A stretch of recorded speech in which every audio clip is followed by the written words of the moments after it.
Brought to you by the Every Dollar app. Start budgeting for free today. So we are foster parents, and we were taking care of a baby pretty much from a newborn until about 8 months. The mom did great. She got her kids back after she went through some struggles. Long story short, her case has been closed. She has all her kids back, and she is struggling again. So with pretty much all aspects of life, but financially, she made some poor decisions with a car, ended up breaking down, and she had to junk it, and she contacted us just for some help financially. We haven't helped her with money before, but obviously we love, her son very much. We want her to succeed. We know that giving her money is not a long-term solution to anything. So we're really just trying to think about the best way to approach her, talk to her about, what's going on, how her finances are, how she can get assistance, build a budget, et cetera. And she's a very, very shy, closed-off type person, so we don't want to scare her off, but obviously still wanting to help her. We're just looking for the best way to maybe approach that.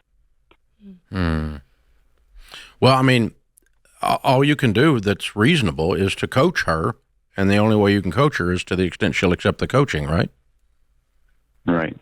And and I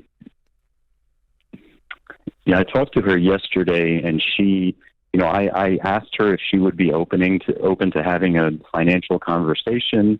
My wife and I are in, good shape. We're very stable, and if she said she was open to having that conversation. She said she doesn't really understand debt and just finances in general. And on top of that, I mean, she has 3 kids now. She's not working, has a baby who's now a year, and her other 2 kids are 9 and 10, and she just has absolutely no idea what to do. She can't get daycare for her baby because in order to get assistance through the state, she has to have 2 paychecks before they'll provide daycare assistance. So she is just going crazy, and we feel like she's close to getting back to a point where she may make some poor decisions or drugs or something like that. And yeah.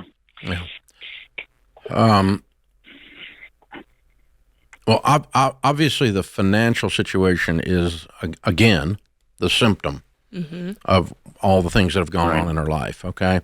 And, but maybe you can coach some of the things in her life by using the financial door to go through.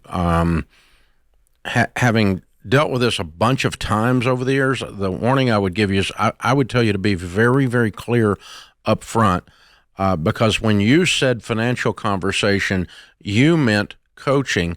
She might have heard money. You're going to have a conversation about how much money you're going to give me. Yes, I'll be happy to have that conversation. It's very clear to her that you're not going to give her money, because you're not.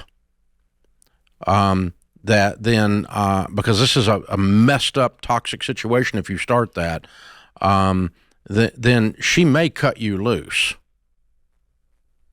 So you need to be ready for that emotionally.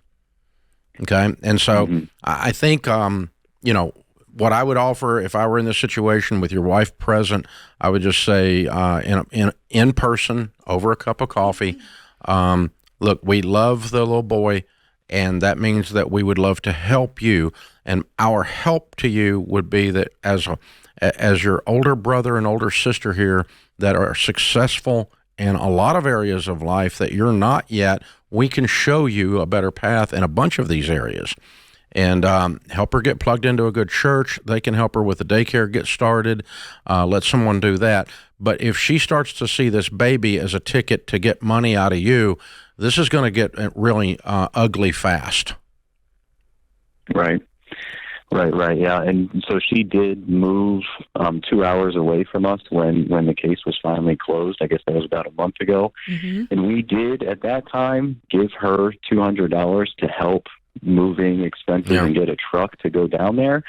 So I'm hoping that she doesn't think that door is already open. And she does. That's what I'm trying to avoid. She does. You're just, the trick is, can you make a trip down there, sit down, be very clear. We love you. Because we love this baby. We want to coach you and help you. but it's going to be, we're going to show you how to get on your feet, not we're going to give you money to get on your feet. And she may give you the middle finger. It's a better than a 50% probability, based on my experience. But if she may have been just it's sad, but sometimes folk in these situations will use a baby as a method of manipulation. Well, that's the thing I would probably caution against with David, just to be really careful, because obviously they love this little boy, and so there's probably a part in them that wants to try to control the situation, because in their minds, like, we have the means, like, we understand money, we understand how to take care of this kid. And so I think that they have to really guard their hearts in this situation, because, like you said. Yeah, it's so sad. Yeah. But I think what she's got to have is she's got to have some mentors and some people in her life. That's why I said plug her into a good church. Let's get her started walking on a character path, and then let her get, because obviously, based on what you said, she's been struggling with that, and you're afraid she's going to fall back off of that. And when she gets that character thing straightened out, then you can show her the mechanics of the money piece.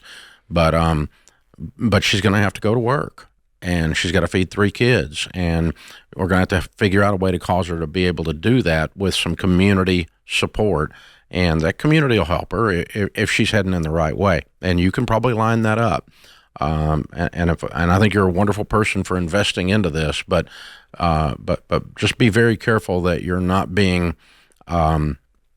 manipulated, because that sometimes is the only skill someone has, and they're very skillful in some cases.